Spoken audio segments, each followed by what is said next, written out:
stay there for me. Swati, stay there for me. Let me bring in another guest of mine this morning. Sonal Sachdev Patel is the author of a book called Gita, The Battle of the World. Sonal, do you have any expert knowledge about the actual reason that women aren't allowed to go into this temple? I know Swati has mentioned some, and so has Prabir, but Sonal, you've written a book that's based on certain Hindu practices. Do you have any expert knowledge on this? Yeah, and I mean, this is actually what your other callers are referring to, is that there's no basis in Hinduism at all for saying that menstruating women shouldn't be able to attend any temple that they like. Now, the difficulty that we have in Hinduism is it's such a pluralistic religion, and so different people are practicing it in different ways. And usually amongst scholars, the only way that you can get agreement is to look back to the Vedas, because everybody agrees that the Vedas are kind of our root scripture. And I studied the Vedas, and nowhere in there does it say that menstruating women shouldn't be able to access any temple that they want. Can I ask you, Sonal, is that just women of menstruating age? Because we know that even here in the UK, there are many of our listeners, British Asian listeners, who also refrain from going to a temple when they're on their period. So what you're saying, that there's no scriptures written that mention anything about menstruating women going to the temple, are you talking about women of menstruating age or women who are actually on their period?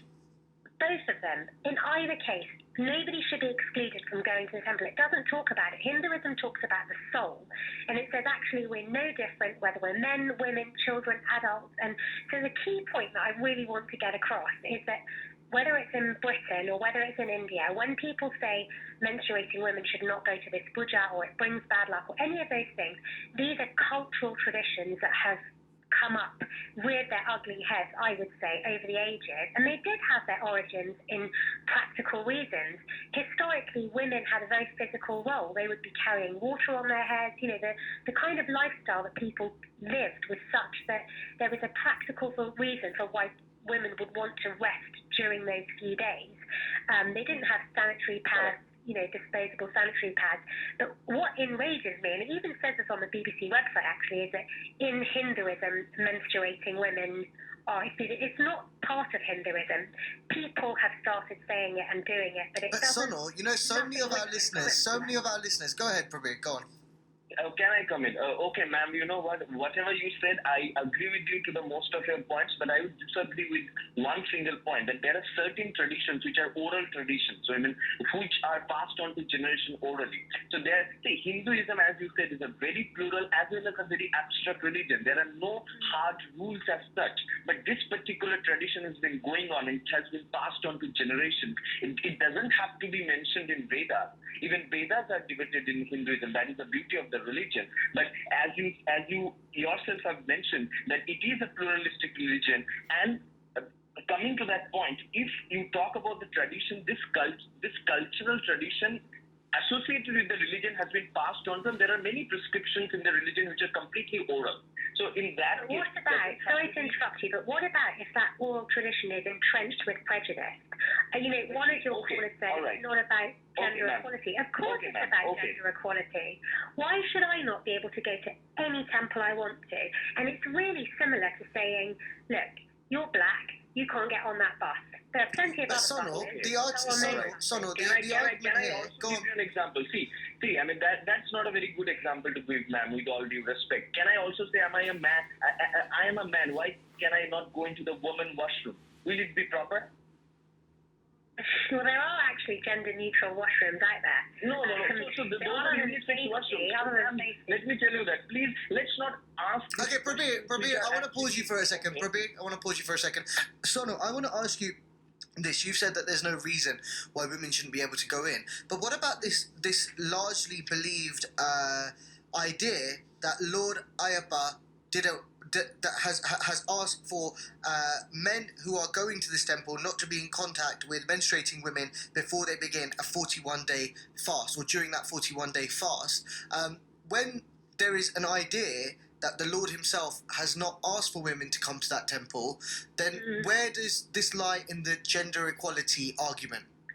Yeah, and I mean, that's what I sort of respectfully say, because I understand it involves people's really strong beliefs in their faith, is that we have to question ourselves and say, if Hinduism is based on equality, why am I being told this? And again, as a British Indian, and because this is, Britain that we're talking about, I think that we have to think about how this impacts our culture here as well, and what shame we're putting on people. So why is it that I've been asked that? And what is wrong? And I think our generation is doing it even more, questioning the culture. I'm not just going to do this. I'm going to ask, where does this come from?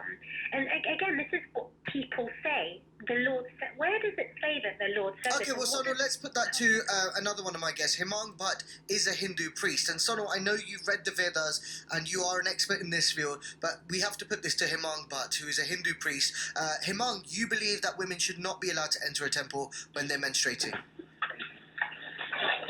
If that is a tradition of the temple, yes, because there are traditional of other temples where men are not allowed. So No, but I want to ask you, before we go to that, I just want to ask you about this point where Sonal has said that there is nothing that says that women who are on their menstrual cycle, who are on their period, should not be allowed to go into a temple. Hemang, can you respond to that, please? Vedas are very ancient text of Hindu faith, and it's of Sanatan Dharma, I would say so. There are a lot of oral traditions and there are a lot of occult as well, which have grown and prospered with their own sciences. And like everything, if it is their wish, then we should support them. No, but Hemang, you're a Hindu priest, so I'm asking you, in your expert knowledge, you've clearly studied your religion before you can be a priest. Do you know of anything that says that women who are on their menstrual cycle should be stopped from going into a temple? Yes. Yes. Yeah. What is that? What is it? Well, our guiding scriptures have told us that when it's menstrual time, you give break to the lady. You don't ask her to cook, clean, go out, work hard. You just give her a time out. Sonal, you want to respond to that? Where does it say that in the scriptures? In what scripture does it say that?